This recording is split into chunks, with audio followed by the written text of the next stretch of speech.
Semua peluru yang keluar dari senjata Pak Tatang selalu tepat mengenai kepala musuh.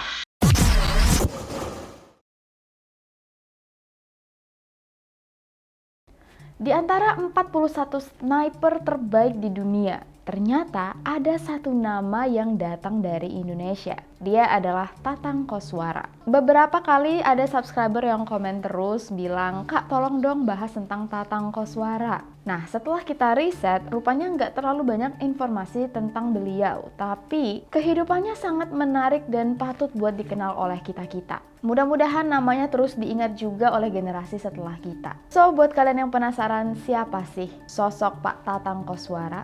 Langsung aja kita bahas. Welcome to Ruang Gelap.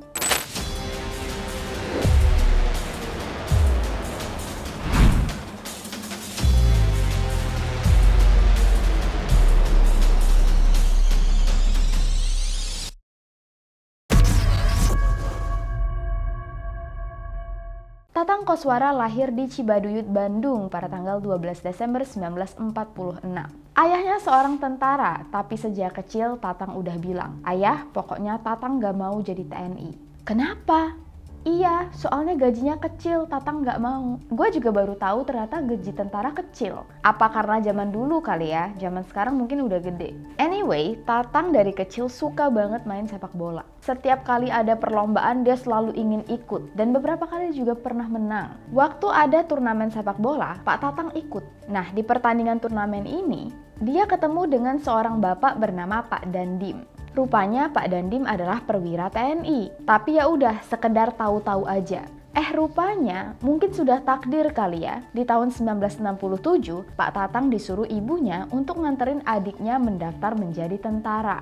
Nah, waktu nganterin adiknya, Pak Tatang nggak sengaja ketemu dengan Pak Dandim lagi. Rupanya Pak Dandim masih ingat dengan Pak Tatang. Pak Dandim nanya, kamu mau daftar ya jadi tentara?" "Oh, bukan saya Pak, adik saya yang mau daftar." "Loh, kok kamu nggak daftar? Daftar aja." Dibujuklah oleh Pak Dandim, "Ayolah jadi tentara." Di situ Pak Tatang sempat tertegun. Sebenarnya Pak Tatang belum tahu dia pengen jadi apa. Dia suka sepak bola, tapi entah kenapa ya nggak melanjutkan untuk main sepak bola. Apakah mungkin juga dulu belum ada yang namanya atlet sepak bola? Gue juga kurang tahu. Lama-kelamaan Pak Tatang ngerasa, iya ya, kalau nggak jadi tentara aku jadi apa? Rupanya Pak Tatang galau dan ujung-ujungnya memutuskan untuk ya udah deh coba aja daftar jadi tentara. Niatnya sih iseng-iseng. Dia kumpulkan berkas-berkas yang dibutuhkan, terus mendaftar lewat jalur Tamtama. Udah kan, selesai daftar, tibalah hari pengumuman. Rupanya Pak Tatang diterima, tapi justru adiknya yang gak diterima. Sering terjadi nih yang kayak begini, ya gak sih? Yang niat justru gak jadi, yang iseng justru jadi. Jadi sang adik harus mencoba lagi mendaftar tahun depan.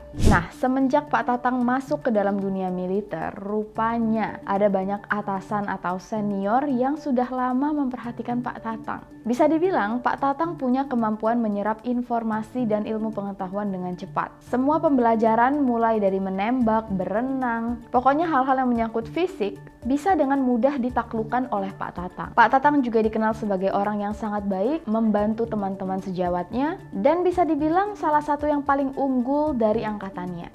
Makanya di tahun 1974 sampai 1975, Pak Tatang dan ketujuh rekannya dipilih untuk mengikuti training yang diberi nama Mobile Training Team, kalau nggak salah. Iya, yang biasa juga disebut dengan MTT. Mereka adalah tim khusus yang nantinya akan dilatih oleh Kapten Conway dari Green Beret. Siapa itu Green Beret? Mereka adalah tentara khusus Amerika. Salah satu unit luar biasa yang bisa diturunkan untuk melakukan perang-perang atau tugas-tugas konvensional maupun misi-misi rahasia. Seharusnya tahun itu, Pak Tatang dan ketujuh rekannya mengikuti program ini bersama prajurit-prajurit unggul Kopassus Marinir Paskas dan Brimob. Tapi rupanya waktu itu lagi ada sesuatu yang terjadi di Brimob, jadi yang mengikuti training ini hanya Pak Tatang dan grupnya beserta Kopassus. Menjelang pelatihan, terkumpullah sekitar 60 prajurit terpilih. Mereka akan dilatih menembak jitu dari jarak 300, 600, dan 900 meter. Selama hampir 2 tahun melakukan pelatihan ini, bakat Pak Tatang dalam menembak sudah sangat terlihat. Pak Tatang lulus dengan predikat luar biasa dan juga dapat kenang-kenangan berupa senjata api Winchester M700. Nama Winchester mungkin gak asing di telinga kalian karena dulu ada filmnya. Winchester adalah perusahaan pembuat senjata api dan amunisi yang ada di Amerika yang sudah sejak dulu bahkan sebelum Perang Dunia menghasilkan senjata dan amunisi dalam jumlah yang sangat besar. Winchester disebut-sebut sebagai penghasil senjata yang berhasil membuat Barat menaklukkan dunia. Tapi, keluarga Winchester dikenal terkutuk. Katanya, karena semua nyawa yang hilang akibat senjata mereka, keluarga ini ditimpa kesialan yang luar biasa. Mungkin bisa kita bahas nanti di video selanjutnya. Belum lagi misteri tentang rumah Winchester yang katanya tidak pernah berhenti dibangun. Ada aja ruangan yang ditambah. Entah untuk apa. Oke, balik lagi ke cerita Pak Tatang.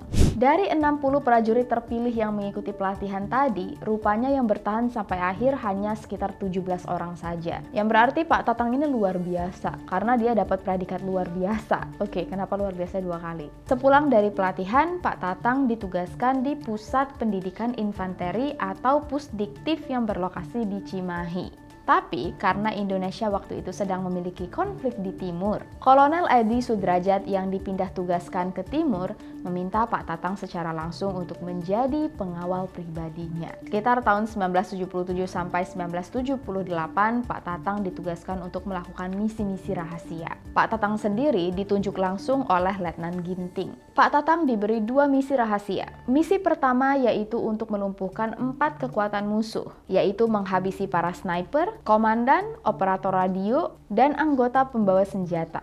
Misi yang kedua adalah menjadi anggota intelijen, yang intinya Pak Tatang akan melakukan penyamaran, masuk menjadi kubu lawan, mengungkap rahasia-rahasia, teknik, serta rencana peperangan, untuk kemudian memberikan informasi ini ke pihaknya. Bener-bener kayak di film-film. Gak cuman itu, Pak Tatang juga ditugaskan untuk memastikan tidak ada korban akibat konflik ini. Sebuah misi yang sebenarnya sangat sulit dijalankan, apalagi waktu itu Pak Tatang melawan Fretilin, yang kita ketahui sebagai tentara khusus Timur Timur.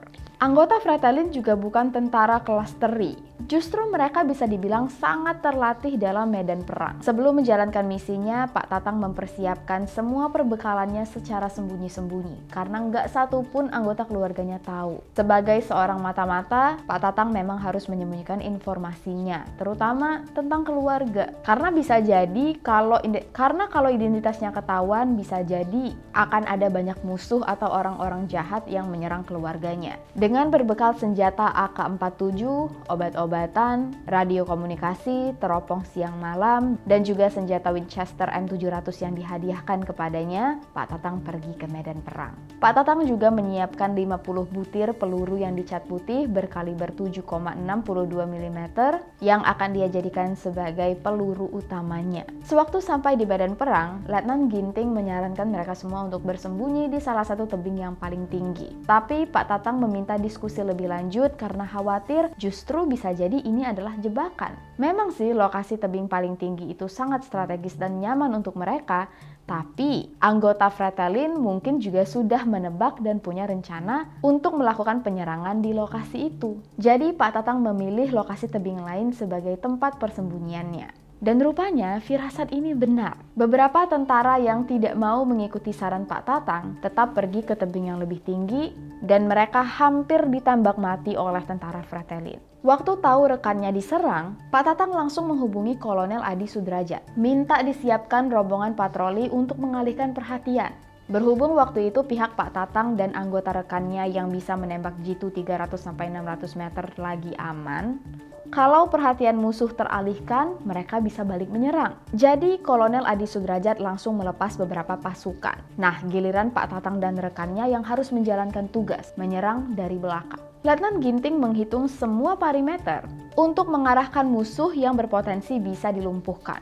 Tugas Pak Tatang adalah menembak semua target. Di sini hampir semua orang takjub. Semua peluru yang keluar dari senjata Pak Tatang selalu tepat mengenai kepala musuh. Enggak satu pun meleset.